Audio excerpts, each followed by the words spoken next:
بسم الله الرحمن الرحیم. خب در این جلسه رسیدیم به قسمت دوم از داستان صحابی بزرگوار ربیعه بنت معوذ و گفتیم از مقام و منزلت پدر ایشون و عموهای ایشون، این که پدرش در قتل و به قول معروف کشته شدن به قول پیامبر صلی الله علیه و آله فرعون زمان ابوجهل مشارکت داشت و نقش مستقیم داشت و به اونجا رسیدیم که در اون بالاخره صبح عروسی، یعنی شب بعد از عروسی، پیامبر صلی الله علیه و آله برای تبریک رفت به خونه ربیعه و بالاخره دختر بچه‌هایی که اونجا دایره می‌زدن، دف می‌زدن، اونجا داشتن اشعاری رو حماسی می‌خوندن از بالاخره افتخارات جنگ. بعد گفتن ها در بین ما پیامبری است که میدونه چه اتفاقی میفته. پیامبر گفت نه رها کنید، این حرف دیگه نزنید، همون چیزی که قبلا میگفتید بگید بهتره. چرا که گفتیم پیامبر خدا صلی الله علیه و آله هر فرصتی رو برای آموزش، به ویژه در مسائل عقیدتی که خدای نکرده مردم دچار انحراف نشن، چرا که پیامبر غیب نمیدونه، لا یعلم الغیب الا هو، غیر جز الله کسی غیب رو نمیدونه. پیامبر میگه اگه من غیب میدونستم نمیذاشم من آسیبی برسه. تا اینجا رسیدیم. ببینیم حالا توجه پیامبر در هدیه دادن و اکرام این خانواده چگونه هست. چرا که از طبیعت پیامبر این گونه بود که وقتی کسی بهش محبتی میکرد پیامبر هم اکرام میکرد و در هر فرصتی سعی میکرد که بالاخره از هر کسی تشکر بکنه و با بخشش و بزرگواری که داشت این کار رو انجام بده و مردم رو، مسلمانان رو خوشحال بکنه. و خوبی که انسان واقعا اگر توانی داشته باشه، انسان مؤمنی باشه، افراد بزرگوار این گونه‌اند، سعی کنن به هر طریقی با دادن هدایایی، با رفتارهای مناسبی خوشحالی رو به زندگی مردم، دوستان، فامیلان و نزدیکان خودشون بیارن.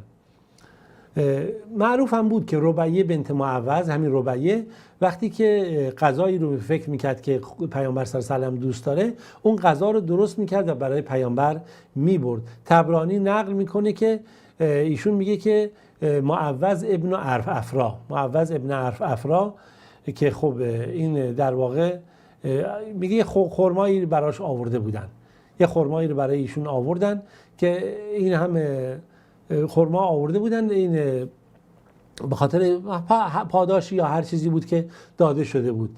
و میگه که من برای پیامبر صلی الله علیه و آله میدونستم غذای قصا، یه غذای خاصی بود که در اون موقع درست میشد، دوست داره، من اینو آماده کردم و برای پیامبر خدا صلی الله علیه و آله بردم که ایشون بخورن. میگه از بحرین برای پیامبر مقداری بالاخره جواهرالات، نمیدونم مروارید بود یا هر چی بود، حلی میگن، آورده بودن. پیامبر هم دستشو پر کرد و اینها رو گفتش که به من داد، که گفت اینها هدیه برای تو، و طوری که میگه دستهای من پر از این مرواریدها شد، که با اینها خودتو بالاخره آراسته کن، تحلی به هازا، تا از این مرواریدها، از این مثلا جواهرات استفاده بکن، که احتمال میدم همین مثلا مروارید بود اون موقع از بحرین شاید می اومده. و خب پیامبر هم میدونست، اونها هم میدونستن قدر پیامبر رو و رفتار پیامبر در بخشش و کرامت و بزرگواری خیلی زیاد بود. پیامبر که دیگه مثل ماها نبود که از فقر بترسه، یا ایشون میگه الفقر و فخری، فقر افتخار من هست، و به هر طریقی سعی میکرد که محبت بکنه به یاران خودش. اما میخوایم ببینیم، نگاهی بکنیم به مسائل فقهی و فقاهتی ربیعه بنت معوذ. ربیعه بنت معوذ خب با پیامبر خدا صلی الله علیه و آله بیعت کرده بود، از همون چشمه مستقیم هدایت اون هم مثل دیگران بهره مند میشد و احکام اسلام رو میفهمید و دقت میکرد و یاد میگرفت و به دیگران هم یاد میگرفت که یکی از موارد نحوه وضو گرفتن، نماز خوندن یا غذا خوردن پیامبر بود که ایشون نقل میکنه. و خب ایشون لذت میبرد که از همنشینی با پیامبر، استفاده از جلسات با پیامبر، بتونه از دیدار پیامبر بهره مند بشه و چیزی یاد بگیره. و صحابه هم خب این رو میدونستن، به همین اساس به ربیعه بنت معوذ احترام میذاشتن و خب میدونستن خب ایشون هم گاهی نقل میکرد از پیامبر موارد خاصی که بود. یکی از مواردی که صحابه سوال میکنن ازش که در مورد همین هستش که میگن که آیا تو در مورد صفت وضوی پیامبر دیدی که پیامبر چجوری وضو میگرفت؟ ایشون میگه که بله. میگه خودت شاهد بودی یا چیزی شنیدی که نحوه وضوی پیامبر چگونه است؟ که این ابن عباس نقل میکنه که میگه که پیش ربیعه بنت معوذ اومد، میگه از رسول خدا پرسید که کیفیت وضوی رسول خدا صلی الله علیه و آله چگونه بود. خب ایشون که خب صحابی هست، راوی این حدیث صفت وضوی پیامبر هست و امام ابو داوود در سنن خودش این رو نقل کرده، این گونه نقل میکنه که میگه رسول خدا صلی الله علیه و آله اومد بود پیش ما، خب حدثنا با ما صحبت کرد تا اینکه گفت که زمانش شد، گفت برای من آب بیارید میخوام وضو بگیرم، اسکوبیلی وضوئن، برای من آب بریزید تا من وضو بگیرم. بعد ایشون توضیح میده فذکر وضوء رسول الله صلی الله علیه و سلم، توضیح میده که پیامبر چگونه وضو گرفت. میگه فغسل کفیه ثلاثا، 3 بار دستشو پیامبر شست.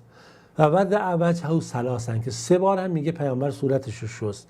ضمن اینکه مزمزه و استنشق مرتن، 1 بار آب تو دهنش کرد، 1 بار هم استنشاق کرد. دقت میکنین؟ و وضع یدیه ثلاثا، 3 بار هم دستهاشو پیامبر چیکار کرد؟ شست. و مسح به رأسه مرتین، سرش هم 2 بار مسح کرد. از ابتدای سر آورد به جلوی سر و از جلوی سر بردی به مقدمهی. این مسح به رأسه مرتین یبدأ به مؤخر رأسی ثم به مقدمه، از ابتدای پشت سر شروع کرد آورد به جلو و از جلو به پشت سر. و به اذنیه کلتیهما، و با 2 تا گوشش رو که هم از داخل گوش هم بیرون گوش رو هم چیکار کرد؟ پیامبر مسح کرد. و وضع رجلیه ثلاثا و هر 2 پاش هم هر کدوم 3 بار پیامبر شست. خب نگاه کنید، خیلی واضح دقیق وضوی پیامبر خدا صلی الله علیه و سلم رو ایشون برای ما اینجا به تصویر میکشه. خب خداوند به این صحابی بزرگوار عقل و کرامت زیادی هم داده بود که واقعا در تاریخ این نقل شده، در صفت تاریخی این اومده و پیامبر صلی الله علیه و سلم هم در این مورد نقل میکنه. و نکته‌ای که وجود داره، یه روز به ایشون گفته شد، به ربیه بنت معوذ گفتن که برای ما سفیلی رسول الله صلی الله علیه و سلم. خوب دقت کنید، راوی نقل میکنه برای ما رسول خدا صلی الله علیه و سلم رو توصیف بکن. تو چه جوری میخوای پیامبر رو توصیف بکنی؟ ایشون گفت فقالت، گفت بنیه لو رأیته لرأیت الشمس طالعتا. خوب داشته باش، لرأیت الشمس طالعتا، تو اگر پیامبر رو میدیدی گویا که خورشیدی رو دیدی طلوع کرده. خوب تصویر رو داشته باشید. خورشید از لحظه‌ای که طلوع میکنه تا غروب میکنه زمانهای خاصی رو داره. خیلی تصویر عجیبه. بهترین لحظه دیدار خورشید که انسان در شعف و شادمانی و سرور میاد، لحظه‌ایه که خورشید طلوع میکنه. هوا سرده، لطیفه، نسیم صبحگاهی میوزه از همه اطراف، یک لطافت، یک اکسیژن سالم، یک هوای سالم، یک نسیم زیبا و فرح بخش. و خورشید در حالی که طلوع کرده و روشن هست، آسمان رو روشن کرده و بدون اینکه چشمات اذیت کنه از تماشای خورشید لذت میبری. این تصویری است که ایشون اینجا از رسول خدا صلی الله علیه و سلم توصیف میکنه که میگن برای ما تعریف کن، رسول خدا توصیف کن چی جوریه. میگه اگه میدیدی فکر میکردی خورشیدی است تازه طلوع کرده که زمانش و مکانش و حالاتش و موقعیتش رو همه رو تصویر کنید و ببینید چقدر لذت بخش و فرح بخش هست. که مثلا در مورد ام المؤمنین عایشه وقتی میگن رسول خدا صلی الله علیه و سلم توصیف کن، میگه مثلا اخلاقش، میگه اخلاقش قرآن بوده.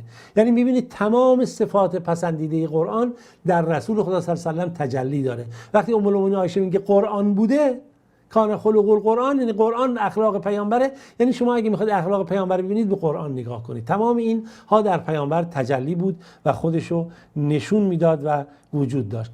و خب ببینیم در مورد میدان جهاد. در میدان جهاد هم ربیه بنت معوذ سعی میکرد جاهایی که براش در میدان جهاد فراهم میشه، در اون حدی که به زنان اجازه داده میشه شرکت بکنه که به بیماران آب برسونه، مداواشون بکنه.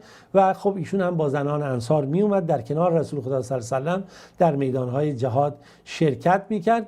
و خب در برخی غزواتی هم هست که در مورد ایشون نقل شده و امام بخاری نقل کرده که از قول ربیه بنت معوذ میگه کنا نغزو مع رسول الله صلی الله علیه و سلم، ما هم با پیامبر در غزوات شرکت میکردیم و جنگ میکردیم. نسق القوم، اما ما قوم رو آب میدادیم مردم رو، و نخدمهم، و به مجاهدان خدمت میکردیم. و نرد القتلا، و کشته ها و شهدا رو ما برمیگردوندیم بالاخره به پشت میدان جنگ. و الجرح الی المدینه، و زخمی ها رو برمیگردوندیم به مدینه. خب این نقش ها رو و تصاویر رو داشته باشید و ببینید چه ظلمی شده به زنان ما، به بانوان ما، به دختران ما، به مادران ما، به خواهران ما و همسران ما در این مدتی که به نام اسلام برخی از این بالاخره ملایان، دروغ پروران و خرافه پروران و متعصبان به ما ارائه دادن.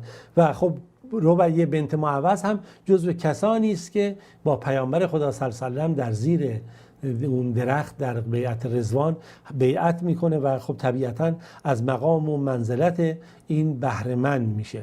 نکته خیلی جالبی هست که در زندگی ایشون نقل شده، میگه یک شخصی بود، زنی بود، می آورد عطر بالاخره به مدینه میفروخت و عطرهای متفاوت و اینها که اون زنه رو بهش میگفتن ام عیاش. و خب میگه این زنه اومد اینجا و بالاخره بس عطرها رو آورده بود و فلان. بعد گفت ها تو دختر همونی هستی که سرور خودش ابوجهل ابوالحکم رو کشته مثلا؟ گفت نه، من دختر همون هستم که اون بنده رو کشته، یعنی ابوجهل رو کشته. حالا که اینجوریه، اون گفت حالا که پس تو اینجوری داری حرف میزنی اینقدر داری اون بزرگواری که خب یه تفکر جاهلی داشته که اون زنه فروشنده گفت پس بر من از من بگی حرامه که بخوام به تو من عطر بفروشم. میگه ناراحت نباش، بر منم حرامه که از تو بخوام عطری بخرم. این عطرهای مثلا به اصطلاح ما گندیده‌ای که تو آوردی فکر می‌کنی به خاطر اینکه می‌خوای فرض کنید که دین خدا رو تمسخر بکنی، من بخوام این عطرهای تو رو چیکار بکنم اینجا بهش مثلا ازت بخرم، منم دیگه اصلا این عطرها رو نمیخرم. خب داستان تا همینجا داشته باشید.